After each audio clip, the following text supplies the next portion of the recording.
Don't ask me just what year it started. I wasn't here, but around 100 years. Down at Waddy Ferguson's, along the road, just in Maple Grove. We set the tables outside. We canvassed tents for our... Well, after they left that, they had a picnic or two over at my place.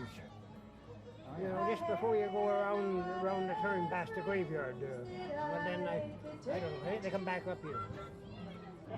I've been attending that from the time I was knee-high to grasshoppers. I always say I can't remember the first one, but I can remember my mother. We lived on Swamp Road and up at Envy there, you know. And I can remember coming down here at the old horse and buggy, because Mother was born and brought up over here at the McDonald Corners. And my father was a McCoy. There's that second batch, and then I have enough meat here to fill this cooler again. So it'll be 3 coolers. There, that's... How long have you been the head chef here? Oh, I don't know. I call myself head chef. I've been, I guess, since I come up into this country in 39, except for the war. Through the 40s up till now. Yeah. Here it is.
Dad. What next? Who's going to win in horses? Me! Our team! Me and Ricky! Oh, yeah? No, me and Ricky. No, we're going to take the bees. Yeah, we're taking the bees. We're taking the bees. Your hands left. Yeah! Yeah, you cork. What's your name? Steven. Stephen what? Kelly. Stephen Kelly. What's your name? Chris Peters. Chris Peters. What's your name? Julia. Julia what? Julia. Julia. Okay. What's I know that? what you are. Yeah. What's that? Say your name for the camera anyway. Ah, shot dummy. What's his name? Nick knows. What's your name? Number 16. Jody Kelly. Jody. Yeah. Nick knows. That's Danielle. That's Danielle over there. Say hi to the camera, Danielle. Hi. What's your name? Sarah Kelly. Sarah? Yeah. She's What's your Jody's name? sister. Morgan and my sister. She's What? better looking. Morgan Adams. Thanks. What's your name? Peter Russell. Peter herself. He's a goof.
my neighbours has been wonderful, and God bless them all.